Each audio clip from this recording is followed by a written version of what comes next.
The book of Devarim, Deuteronomy, begins with Moses speaking to the people before he's going to pass away, and these are words of rebuke. But if you look at the very first verse, all it says is that Moses spoke to the people, and it gives a list of places: plains of Moab, on the bank of the Jordan, the wilderness, the plains of Moab, the Sea of Reeds, the wilderness of Paran, between Tophel and Lavan, at Chatzeros and Di-Zahav. So Rashi explains that these are not the places where Moses was speaking to the Jewish people, because these are multiple places. But these are names of places that are identified with the sins that they committed, rather than coming to them people outright saying, you did this terrible thing and you did this terrible thing. Moses wanted to be subtle because of his love for the people, so when he rebukes subtly. Maimonides writes that if you try to rebuke someone, you have to do it in a subtle way, in a loving way.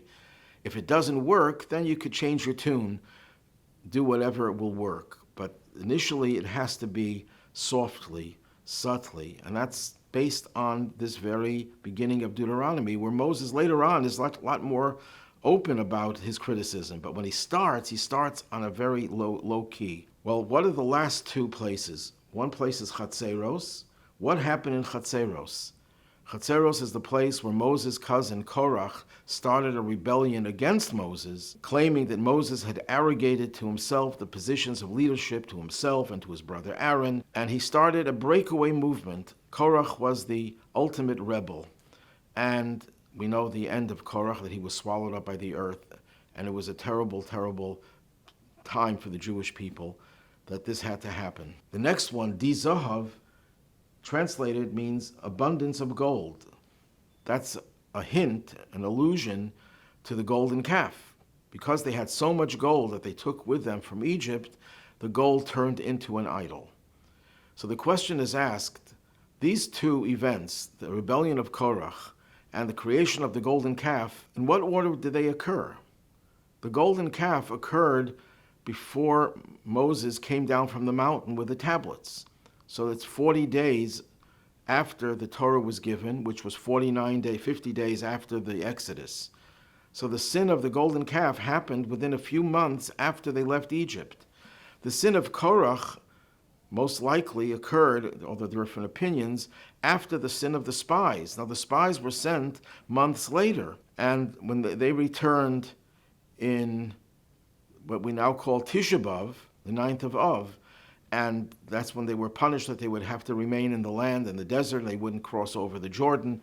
And after that was the rebellion of Korah. So Korah's rebellion chronologically followed the golden calf, and yet the Torah alludes to the sin of Korah first, and then the sin of the golden calf. One way of explaining this is that if the Jewish people had sinned egregiously, granted, but had there been total unity amongst the Jewish people, that would have ameliorated, that would have reduced the severity of their transgression. Because when a person is part of a community, when a person recognizes the authority that God vests in the leaders of the community, as Moses and Aaron, then even if a person makes a mistake, they're not going to enshrine their mistake and say, my mistake is really my virtue. They're not going to pretend that their sin was really a virtue, because they know that this is breaking away from the rest of society. The rest of society recognizes the truth, and you're the smart one, that you could break away and you could do whatever you want. But when there's disunity, when there's fragmentation, that is a guarantee almost that people are not going to learn their lessons. Because when a person does something wrong and you tell them and you rebuke them, you say, 1 second, that's what you say in your community, this is the way it is. But in my community, we accept this type of behavior. Well, what is it about Chatzeros? The word Chatzeros, the place where Korah started his rebellion, is translated as courtyards. In Jewish law, a yard, courtyard of your home, is an extension of your home, an extension of your hand. If I want to give someone something, a gift, in order for them to acquire it, one of the ways is by putting it in their courtyard. because it's as if you put it in their hand. It's an extension of the person. So when you say chatzer, singular, there's one courtyard. Chatzeros means many, it's in the plural. What Korah did was to create a notion of chatzeros, of courtyards, separate precincts within the Jewish people. Now, of course, there's nothing wrong with having 12 tribes. God himself divided the tribes into 12. And within each tribe, there could be different families and different groups, different customs, different traditions, all within the framework of Judaism based on the teachings of the Torah. But as soon as one deviates from the teachings of the Torah and enshrines that, institutionalizes that by saying, well, this is my branch of Judaism, this is my belief system, then there's very little chance that the golden calf sin could ever be corrected. Because whatever transgression one is guilty of, there will always be the excuse, this is my tradition, and I can do whatever I want. And therefore, what I did was not wrong, and that way you keep that sin going. We're in the days preceding Tisha B'Av. This is the Torah portion that is read every single year before Tisha B'Av. We know what happened on Tisha B'Av. That was the destruction of the two temples. The first temple was destroyed primarily because of Avodah Zarah, because of idolatry.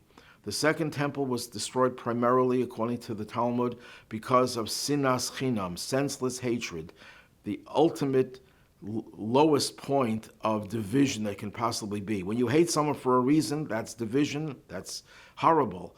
But when you hate someone for no reason, just, I can't tolerate the other person, I can't stand the other person's guts, as people would say, that is the nadir, that is the abyss, that's the lowest possible level you can go in terms of division. And that was the cause of the destruction of the second temple. So the truth is, if you think about it, these two reasons, these two temples and the two reasons given for their destruction are interconnected, because the golden calf is idolatry, the same sin that Jews were guilty of that brought about the destruction of the first temple. The second temple was destroyed because of senseless hatred. That's the same sin of Korah, breaking away, creating division, creating fragmentation. If you have sinas chinam, senseless hatred, then there's no guarantee that you will ever learn your lesson and deviate and go away from idolatry, because unity breeds strength in a community, and their belief system is supported by the fact that there's a whole community behind it that recognize that there's one authority, or several authorities, but they're all bound by the one authority of Moshe Rabbeinu, who gave us the Torah, whose teachings are all God's teachings to us. When you have that unity, that unanimity, then you are guaranteed that you can get rid of the golden calf. But when you have chatzeros, when you have the senseless hatred, then di zahav, the gold, will turn against you to become an idol. So these days that we prepare for Tisha B'Av are days when we reflect on the importance of ahavas chinam, of senseless love. As the Rebbe would always say, how do we counter senseless hatred? Not by logical love. Logical love will counter logical hatred. But if you want to counter senseless hatred, you have to have senseless love. What does that mean, senseless love? Even a person whom the Torah says you don't have to love, the Alter Rebbe in Tanya says you should still love that person. You can hate the evil in him or her, but you still love that person.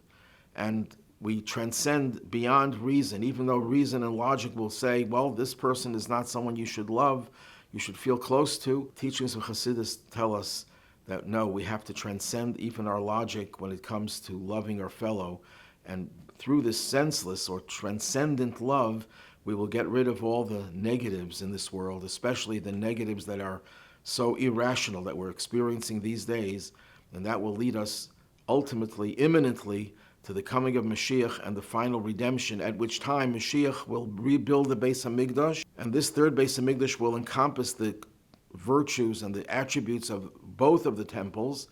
And Mashiach will also gather all the Jews from all over the world, bring them together in one chatzer, in one courtyard. Then even the multiple customs and traditions are all going to be guided by one authority by Mashiach Tzidkenu, our righteous Mashiach.